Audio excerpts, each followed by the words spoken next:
Hello, this is Jess. December 10th, 2017, Sunday, about 11 p.m. And we're going to do chat session number 40. So this is, I guess I call it a milestone for me. I've made 39 previous chat sessions, and this being the 40th without missing a day. And that's a milestone for me. So, woohoo, yay, party, all that stuff.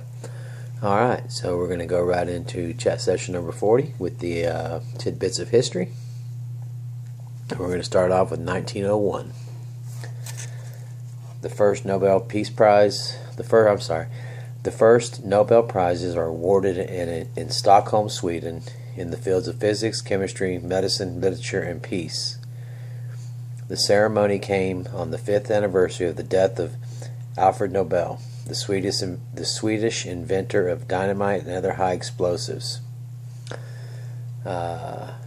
He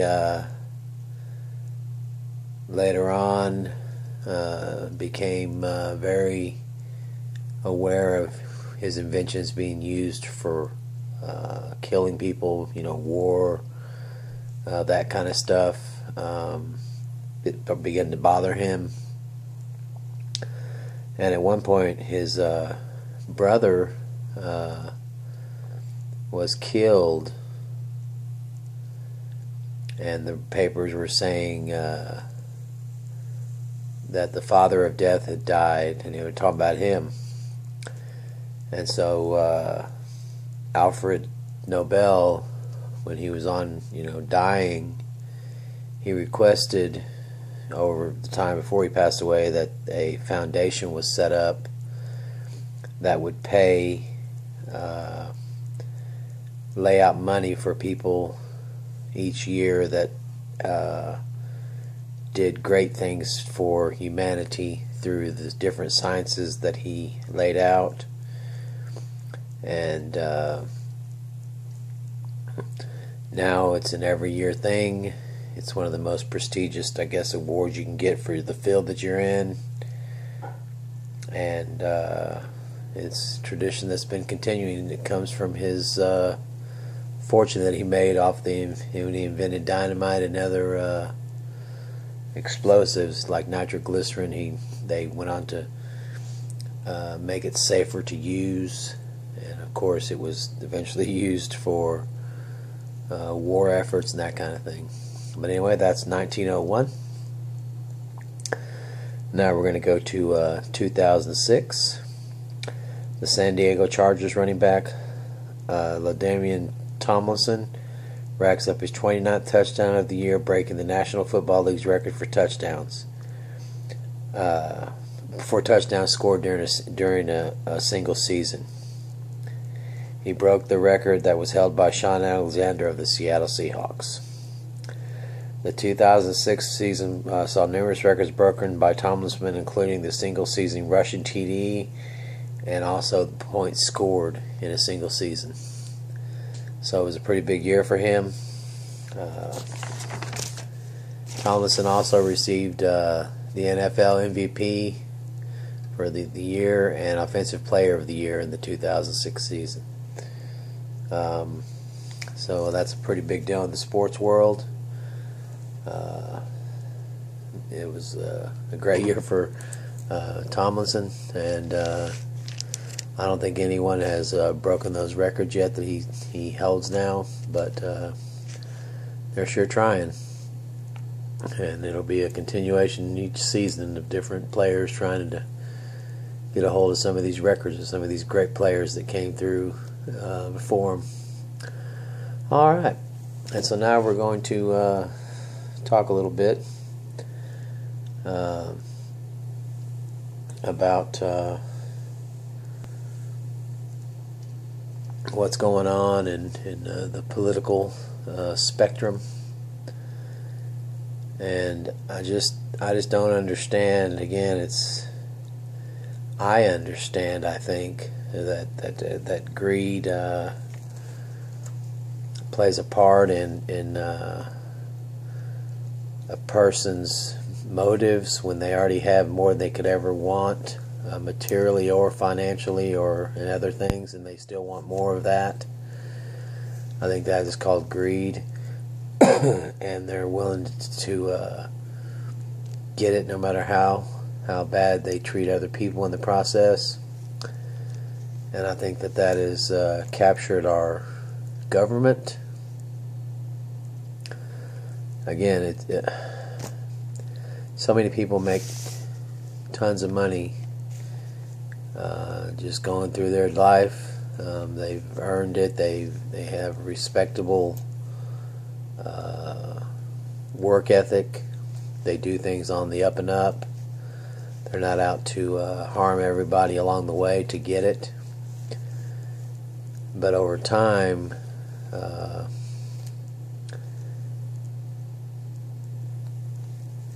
when you surround yourself with a certain level, a certain, I'm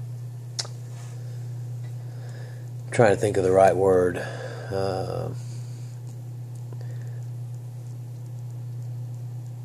when you are determined to get your agenda across, like Trump is, by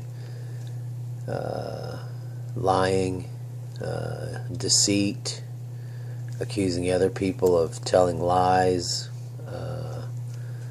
using every trick in the book to get people to believe something when it's not true, that falls into the category of, because usually if you're in a position of power, you generally would say that you have money. Well, we elected a person who was basically a billionaire, and he has placed into his closest cabinet around him in the different departments other billionaires,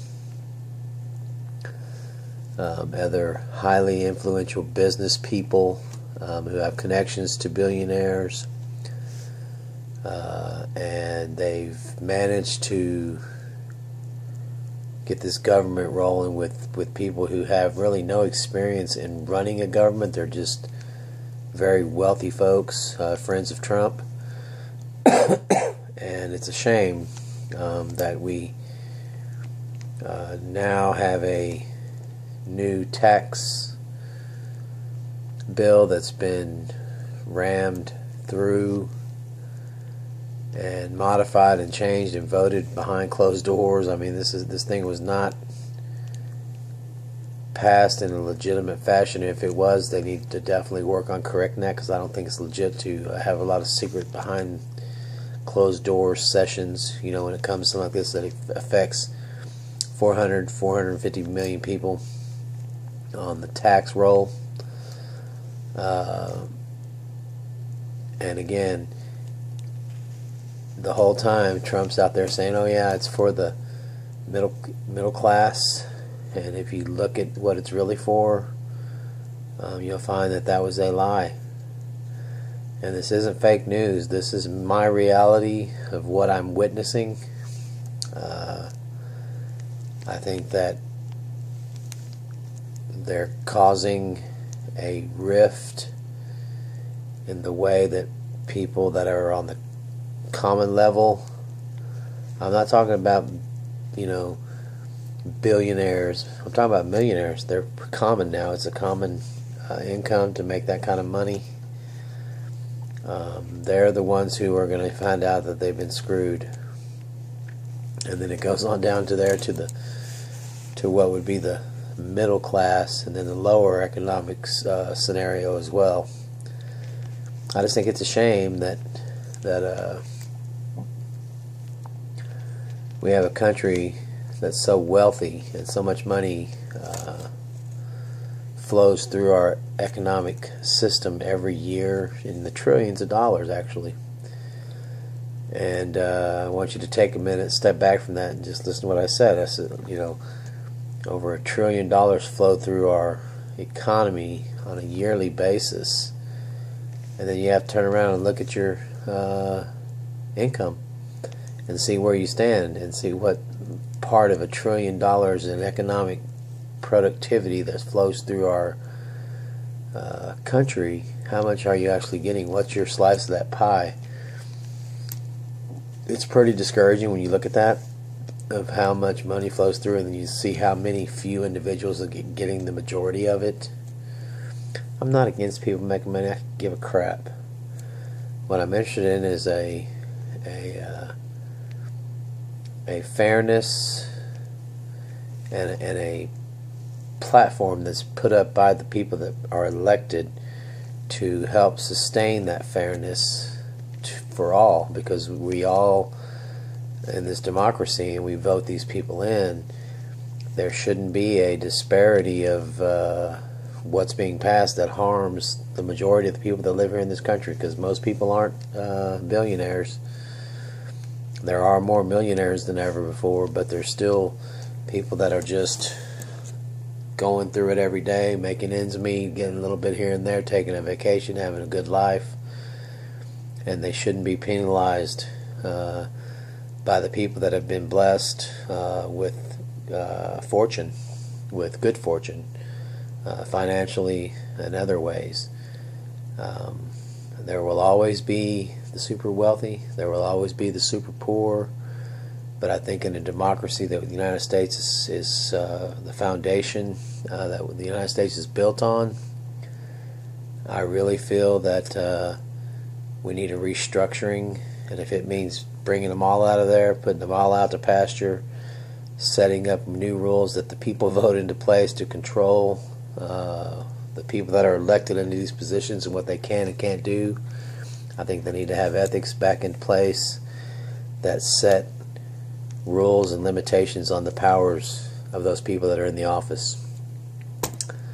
But I could go on about this stuff for days, and you'll see over time in these chat sessions I have. But we're going to end it here. So again, it's Sunday evening, December 10th, chat session number 40. Watched football all day today. Had some major upsets. Looks like if I pick the right team for Monday night, I'll be at about 8 right out of 16. A rough week for me on the picks. A lot of close games. A lot of surprising winners. Unfortunately, my team Seattle got beat by Jacksonville, the Jaguars.